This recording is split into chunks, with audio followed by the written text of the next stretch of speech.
Kwa nini mchakato huu ni batili? Sisi kama viongozi tuko hapa kwa ajili ya kusemea watu. Viongozi wale wameondolewa na serikali. Na hakuna tamko lolote ambalo limetolewa kwamba wale wako safi, sasa wako tayari na sifa za kusaidia ngome. Leo kamati imewachukua aidha kwa kujua au kwa kutokujua.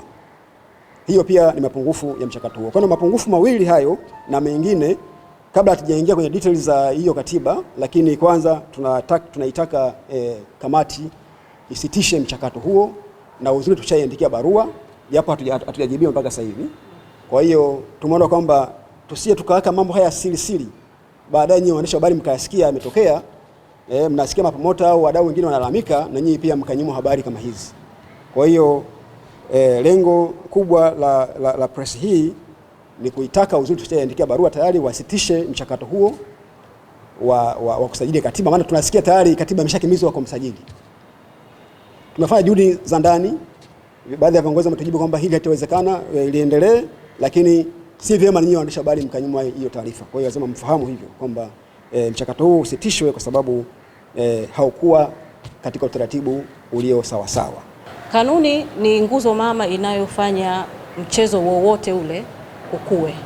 Kwa sababu hata katika FIFA katika nini wana zile kanuni ambazo zile kanuni ndizo zinamsaidia hata yule kiongozi wa pale juu kuendesha mchakato mzima kulingana na zile kanuni.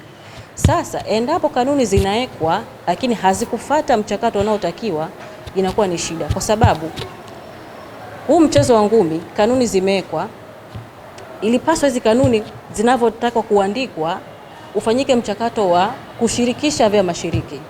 Na kushirikisha vyama shiriki sio kwa kuwaita watu wawili chumbani sio ofisini, hapana. Ilitakiwa ifanye kama hivi, ni kikao, mkutano, wadau waje, vyama shiriki viwepo, maoni yakusanywe, ndipo pale tunapotengeneza zile kanuni ambazo zinakuwa kanuni zenye uhai ambazo zinaweza zikasaidia kwa miaka hata 20 mbele. Lakini pale kanuni zinapokuwa zinachukua watu wachache wa kukaa kudiscuss, then zinaletwa kwa namna ambavyo sio kupewa nafasi ya wewe tena unailetewa uijadili au uielewe, lakini unaletewa kwamba uitazame kesho uje kwenye mkutano. Swala la rasimu si swala la masiara.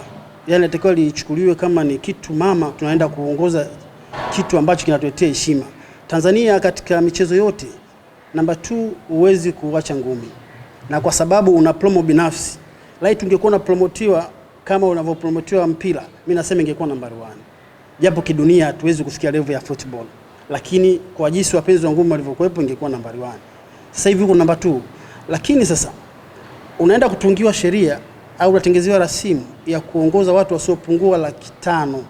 Wewe unaita watu 20. Hivi wale wengine usiwashirikisha, baadhi wametoka Milembe? Yaani kitu mimi kimenidisappoint sana. Ukiangalia hii barua iliyoandikwa na TBRC, wanakuambia siku moja, ya pili njoo kwenye kikao, na hatuna muda wa kupoteza, na watu wawili tu. Bora angesema na watu wawili, hata ukipeka ziada. Wameandika na tu, maana yake ni hao. Sasa unajadili rasimu ambayo itabeba mzigo mkubwa wa kutengeneza boksi ambao sisi tulioianzisha. Mimi na mapambano zaidi ya 180 nimeandaa. Lakini tumeitoa ngumi mpaka wanaingia kina Mo Dewji, wamekuja. Wamekutana na vipengele vigumu, wameondoka.